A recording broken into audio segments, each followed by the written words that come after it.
ការអភិវឌ្ឍប្រព័ន្ធអេកូឡូស៊ីបរិកម្ម Digital ប្រកិតគូពីការធ្វើសក្តានុពលកម្មទាំងក្របខ័ណ្ឌស្ថាប័ននិងមុខងារដែលមានលក្ខណៈរួមនិងទាញយកអត្ថប្រយោជន៍ឲ្យបានជាអតិបរមាពីអត្ថប្រយោជន៍ដែលមានលក្ខណៈរួមនោះ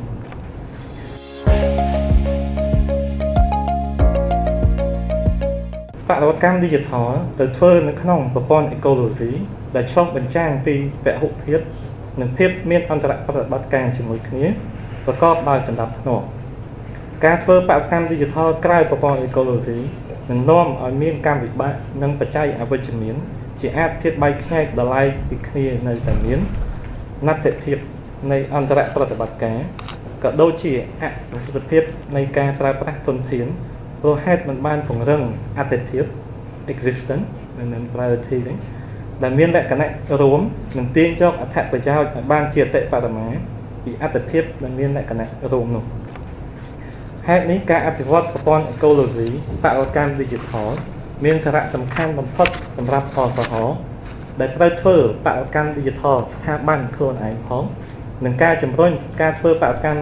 តាមវិស័យសិទ្ធិក្រមសមត្ថកិច្ចរបស់ខ្លួនឆ្ពោះទៅកាន់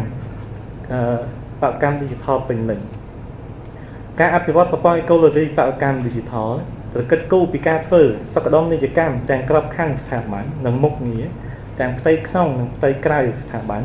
សម្រាប់ឆ្លើយតបទៅនឹងចលនាការបរិកម្ម Digital ក្នុងគ្រប់សរសៃឈាមនៃសេដ្ឋកិច្ចនិងសង្គមក្នុងន័យនេះការរៀបចំសេចក្តីព្រាងផែនការយុទ្ធសាស្ត្របរិកម្ម Digital ដែលមានលក្ខណៈជាក់លាក់ក្នុងវិស័យហិរញ្ញវត្ថុនិងធនាគារគឺជាការងារអាទិភាពមួយក្នុងការអភិវឌ្ឍប្រព័ន្ធអេកូឡូស៊ីបរិកម្ម Digital ដែលត្រូវមានវិសាលកម្មលើគ្រប់សមាសធាតុគាំទ្រដែលក្នុងនោះរួមបញ្ចូលទាំងតួអង្គសង្គមវិស័យឯកជនដែលយើងបានអញ្ជើញចូលរួមនៅក្នុងកម្មវិធីនៅថ្ងៃនេះដែរ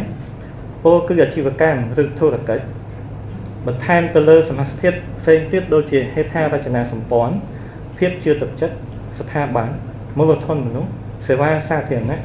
ទិន្នន័យបច្ចេកវិទ្យា Digital កិច្ចសហការនិងការយល់ដឹង